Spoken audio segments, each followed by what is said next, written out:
एक बार एक शिकारी शिकार करने के लिए जंगल में पहुंचा। उसने अपने तीर पर बहुत ही खतरनाक जहर लगाया और शिकार को निशाना बना करके उसने तीर को छोड़ा, लेकिन उसका तीर चूक गया और तीर एक पेड़ पर जा लगा। वह पेड़ बहुत ही हरा भरा और बहुत सारे तोते उस पेड़ पर रहते थे। जैसे ही वह जहरीला तीर उस पेड़ पर जाकर लगा, वह पेड़ धीरे धीरे सूखने लगा और उस पेड़ पर जो भी तोते रहते थे वह एक एक करके उस पेड़ को छोड़कर जाने लगे। उस बड़े से पेड़ के कोट में एक बहुत ही बूढ़ा तोता रहता था जो बहुत ही धर्मात्मा और अच्छे मन का था। सभी तोते उस पेड़ को छोड़कर जाने लगे थे, लेकिन वह बूढ़ा तोता जाता था, दाना लेकर के आता और उसी कोटे में आकर के बैठ जाता था, परंतु उस पेड़ को छोड़ने को तैयार नहीं था। बूढ़े तोते के साथियों ने कई बार आकर के उसे समझाया कि यह पेड़ सूख रहा है और किसी दिन गिर भी जाएगा, चलो किसी और पेड़ पर चल कर रहा जाए, परंतु वह बूढ़ा तोता वहां से जाने को तैयार नहीं हो रहा था। अब यह बात देवराज इंद्र तक पहुंची। उन्हें बताया गया कि एक तोता है, वह जिस पेड़ पर रहता है उस पेड़ पर एक जहरीला तीर लगने के कारण सूखने, गिरने और खत्म होने के कगार पर आ पहुंचा है, और एक बूढ़ा तोता अभी भी वहीं पर रह रहा है। वह दाना लेकर आता है और वहीं पर रहता है, जबकि उस जंगल में बहुत सारे पेड़ हैं, लेकिन वह उसी पेड़ पर रह रहा है।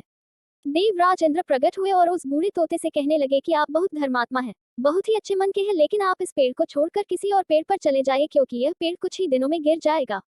तालाब के पास में बहुत से बड़े बड़े हरे भरे पेड़ हैं, बड़े बड़े कोट हैं, उन पेड़ों पर फल भी लगे हुए हैं, उन्हें वहीं पर तोड़कर खा सकते हैं, परंतु यहाँ से आप चले जाए।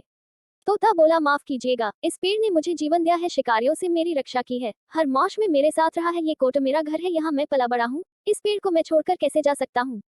इस पर संकट आया है तो क्या मैं इसे छोड़कर चला जाऊं? मैं ऐसा कभी नहीं कर सकता। देवराज इंद्र तोते के इस बात से बहुत ही प्रसन्न हुए। उन्होंने तोते से कहा, मैं आपके इस बात से बहुत ही खुश हूँ, मांगो जो आपको मांगना हो।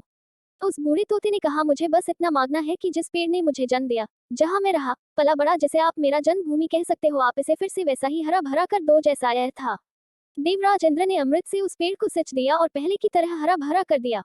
अब वापस से उस पेड़ पर आकर के बाकी तोते रहने लगे। वह बूढ़ा तोता कुछ समय तक और जिंदा रहा, फिर उसकी मृत्यु हो गई और वह स्वर्ग में चला गया। यह कहानी हमें सिखाती ये है कि जब भी किसी इंसान का बुरा दौर आता है तो इमोशनली वह टूटा हुआ होता है, उसे किसी के सहारे की जरूरत होती है, किसी की आवश्यकता होती है। अगर आप ऐसे समय में उसे छोड़कर चले जाएंगे, उससे बात नहीं करेंगे, मुंह मोड़ लेंगे, तो आपसे बुरा कोई नहीं है, क्योंकि आप किसी के सुख का साथी बने या ना बने, लेकिन आपको हमेशा किसी के डैक का साथी जरूर बनना चाहिए।